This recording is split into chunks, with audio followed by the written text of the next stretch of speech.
उनके पुरखों को जबकि मौका मिला था तो उन्होंने मनुस्मृति लिखी थी जिसमें इंसान को इंसान से बांट दिया। हमारे पुरखे को मौका मिला तो उन्होंने अपने पुरखों पर किए गए अत्याचार का बदला नहीं लिया, संविधान में सबको बराबर की जगह दे दी। एक वोट एक व्यक्ति, एक वोट की एक कीमत होगी। और फिर भी उन्हें अपनाने में आज भी ये भारत के लोग दिल बड़ा नहीं कर पाए। और दावे से कहता हूं कि आप अकेले में बैठकर अपने किसी भी ऐसे मित्र से जिसके जहन में मनुस्मृति है, उससे पूछेगा कि अंबेडकर का मतलब क्या है, वो आपको समझाएगा। बहुत बुरे वक्त में हम जा रहे हैं। एक समय ऐसा आने वाला है कि वो ताकतें जो इसे नागपुर से निकल करके ये बात देश को समझा रही हैं कि बुद्ध विष्णु के अवतार थे, कल एक दिन ऐसा आएगा कि अंबेडकर को भी अवतार बना देंगे। क्योंकि देखो, अब अंबेडकर फूले पेरियार को मिटा तो नहीं सकते, इसलिए अप्रोप्रिएट कर लेंगे, मूर्ति लगाएंगे वो, और आपका वोट लेके जाएंगे आपकी जाति के लोगों को आगे करके। आखिरी में कुछ बातें बस कह करके मैं एक बात कह के जा रहा हूं, सच कहना पड़ेगा। डॉक्टर अंबेडकर इसलिए बन पाए क्योंकि उन्होंने अपने वक्त का सच कहने का जोखिम उठाया था। भले ही वो गोलमेज सम्मेलन हो, भले ही यहां की कोई सम्मेलन हो, आमने सामने बैठ करके साफ तौर पे कहते थे कि आप जो लड़ाई लड़ रहे वो हमारे लोगों की मुक्ति के लिए नहीं लड़ रहे।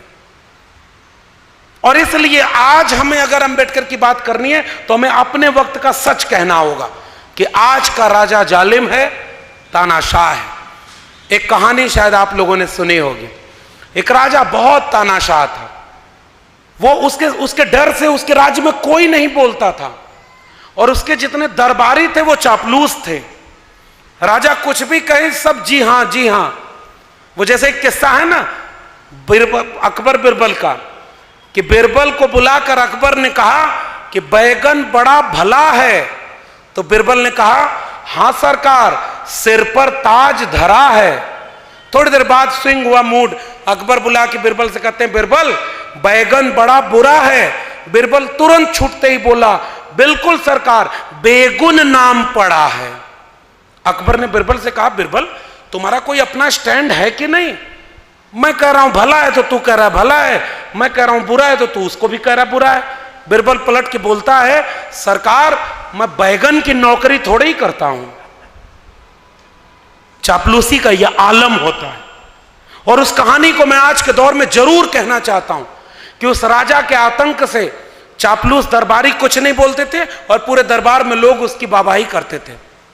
एक बार एक व्यापारी आया, उसने कहा कि सरकार एक ये मैं कारीगर लेके आया हूं, ये एक ऐसा कपड़ा सोने और चांदी के तार से बनाता है कि वो उसे ही दिखता है जो दिल से ईमानदार हो और सच्चा हो। राजा ने कहा ये कपड़ा मैं पहनूंगा, तुम बनवाओ। महीनों की तैयारियां हुई, कपड़ा बनना शुरू हुआ, पूरे राज्य में चर्चा हो गई।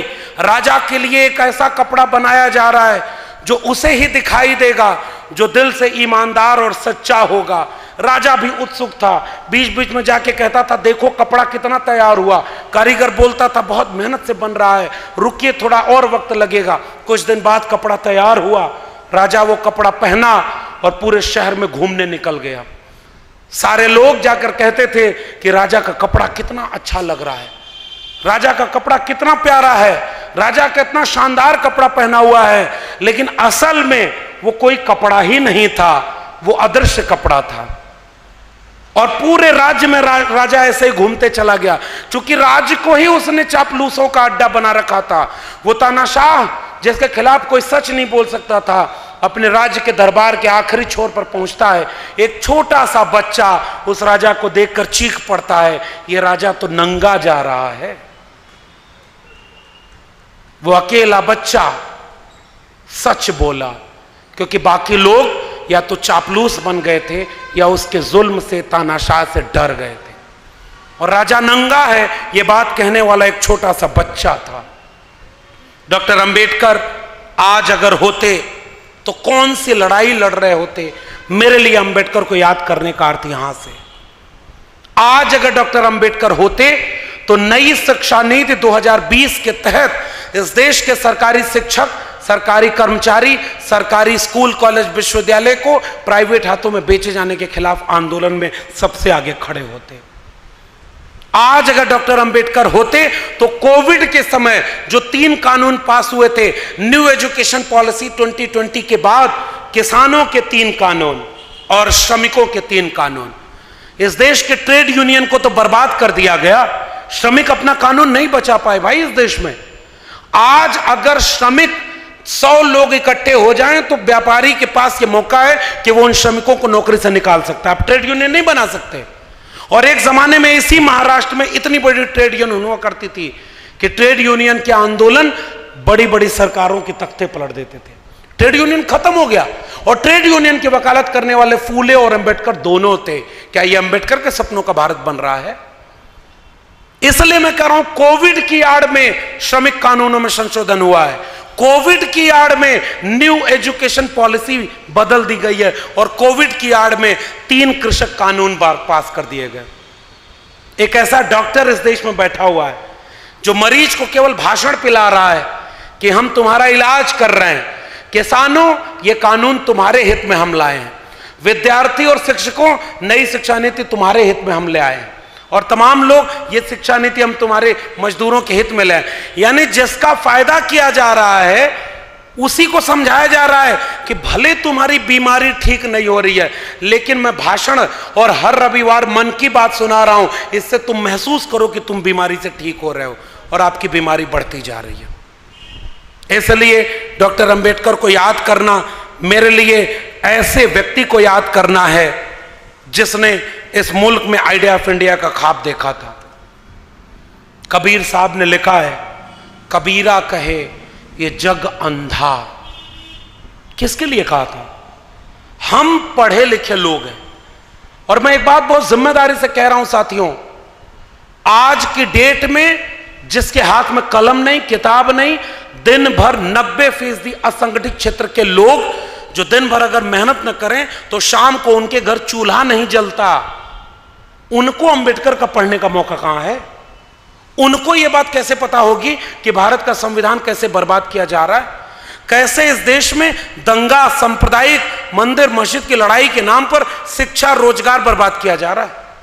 फिर जिम्मेदारी किसकी है? जिसके हाथ में कलम और किताब है। फिर जिम्मेदारी किसकी है? जिसने भारत के संविधान का लाभ लिया है। फिर जिम्मेदारी किसकी है? जिसे पता है कि गलत हो रहा है। और अगर हमें पता है कि गलत हो रहा है फिर भी हम अगर चुपचाप सब होता हुआ देख रहे हैं तो माफ करिए, हम अपनी जिम्मेदारी पूरी नहीं निभा रहे।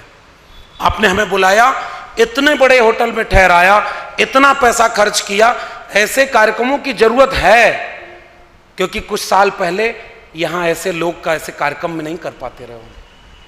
आज वो कार्यक्रम हो रहे हैं और बाबा साहब की जयंती। और एक और बात कह दूं, नागपुर में हूं तो कुछ जोखिम और उठा लेता हूं।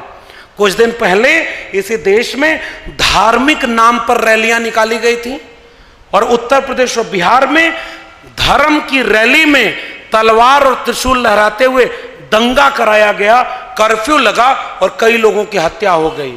चंद हजार लोग सड़कों पर थे। 14 अप्रैल को इस देश ने दुनिया में करोड़ों लोग सड़कों पर उतरकर शोभा यात्रा और रैली किए। अखबार में कहीं खबर छपी हो कि अंबेडकर जयंती के दिन एक चींटी भी आहत हो गई हो तो मुझे दिखा दीजिएगा। यह फर्क है दोनों विचारधाराओं में। और आज इस देश में धर्म संसद के नाम पर आपके सामने कहा जा रहा है, हिंदुओं तुम खतरे में हो, चाकू तेज करो, तलवार तेज करके अपने घर में रखो। आपके यहां और दक्षिण भारत में कई नेता ऐसे बयान देते हैं, उनके ऊपर कोई मुकदमा नहीं होता। और हम आपसे कहने आए हैं कि चाकू तलवार छोड़ो। हमारे पुरखों के हाथ में कुदाल फावड़ा था, हल की मूठ थी, चमड़ा उतारने वाला हथियार था, खेती किसानी थी। हजारों हजार साल तक उन्होंने वही सब किया, तब जाकर कोई फूले अंबेडकर पेरियार हुआ। हमारे हाथ से कुदाल फावड़ा हटा, कलम और किताब आई। मैं आपसे कहने आया हूं, ये चाकू तेज करने वालों को चाकू तेज करने दीजिए। इस देश के 90% घरों में कलम तेज करके पहुंचा दीजिए। आइडिया ऑफ इंडिया बन जाएगा, अंबेडकर के सपनों का भारत बन जाएगा। हमारी लड़ाई कलम और किताब की लड़ाई है। डॉक्टर अंबेडकर, फूले, पेरियार बिरसा मुंडा, जयपाल सिंह मुंडा, अब्दुल कयूम अंसारी, आसिम बिहारी, भगत सिंह, इन सब में से किसी के हाथ में कोई हथियार इस तरह नहीं था। भगत सिंह से पूछा गया कि आपने बम क्यों फोड़ा, उन्होंने कहा बहरों को सुनाने के लिए धमाके की जरूरत होती है। और हमारे लोगों ने कलम और किताब से हमारी आने वाली पीढ़ियों का मुस्तकबिल लिख दिया है। माफी के साथ कह रहा हूं, वो मुस्तकबिल अब बर्बाद किया जा रहा है। मैं पॉलिटिकल बात नहीं करना चाहता था, लेकिन मैं जानता हूं कि पूना पैक्ट कराने वाले डॉक्टर अंबेडकर के सामने जब गांधी अनशन पर बैठ गए, डॉक्टर अंबेडकर रोए थे, हमारे लोगों का अधिकार छिन गया। गांधी ने भरोसा दिलाया, हम रिजर्वेशन दे देंगे, आपके लोग संसद और विधानसभाओं में जाएंगे। डॉक्टर अंबेडकर ने कहा कि यह कोई बहुत महत्वपूर्ण बात हमारे लिए नहीं है। फिर यह बात कब समझ में आई? बहुत सालों बाद, जब डॉक्टर अंबेडकर का एक वारिस इसी महाराष्ट्र में नौकरी कर रहा था, नौकरी छोड़ करके उत्तर भारत में सामाजिक आंदोलन करता है और जीवन में एक ही किताब लिखता है, चमचा युग। तब उन्होंने कहा 1932 के बाद इस देश में केवल चमचे पैदा हुए।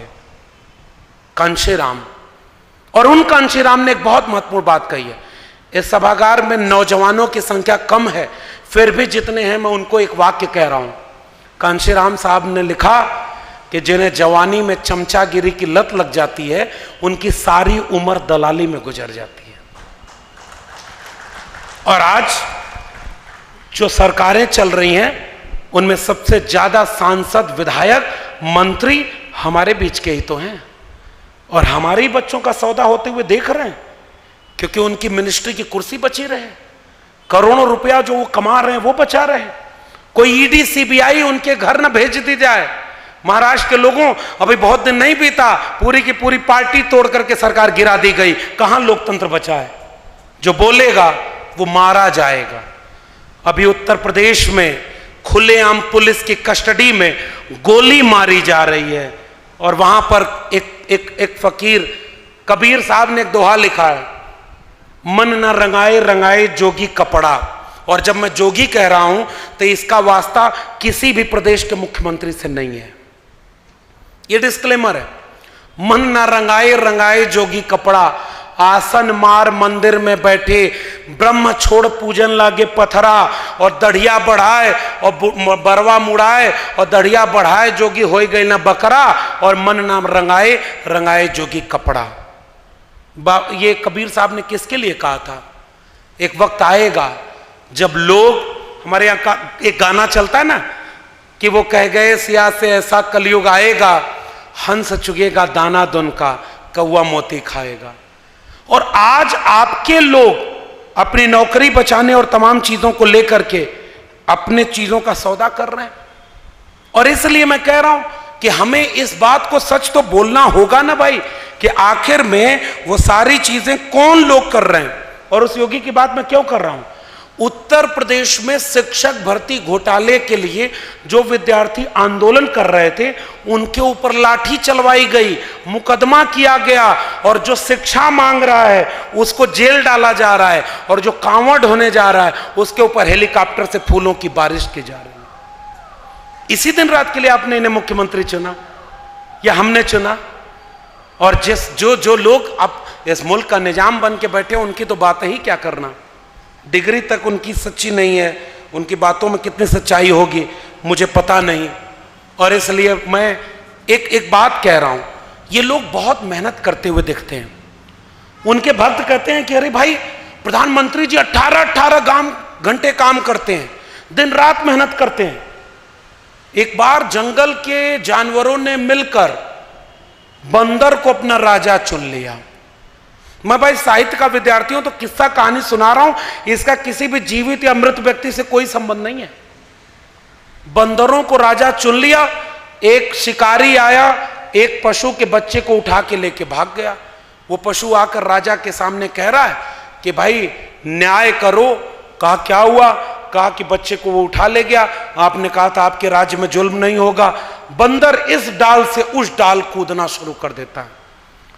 वो कहती है, वो लोमड़ी कहती है कि भाई मेरे बच्चे को बचाओ, तो बंदर कहता बिल्कुल रुको, अभी मैं मेहनत करता हूं। फिर उस डाल से इस डाल, इस डाल से उस डाल, पूरा कंटिन्यू दौड़ता रहा। थोड़ी देर बाद वो लोमड़ी पूछती है कि अरे आप न्याय कैसे करोगे? कब बंदर बोलता है न्याय की बात छोड़ो, मेरी मेहनत में कोई कमी रह गई हो तो बताओ। ये 18-18 घंटे जागने वाले लोग पीढ़ी दर पीढ़ी आपके बच्चों को सुलाने के लिए उनका हक अधिकार बेच रहे हैं। केवल यही बात मैं कहने आया हूं।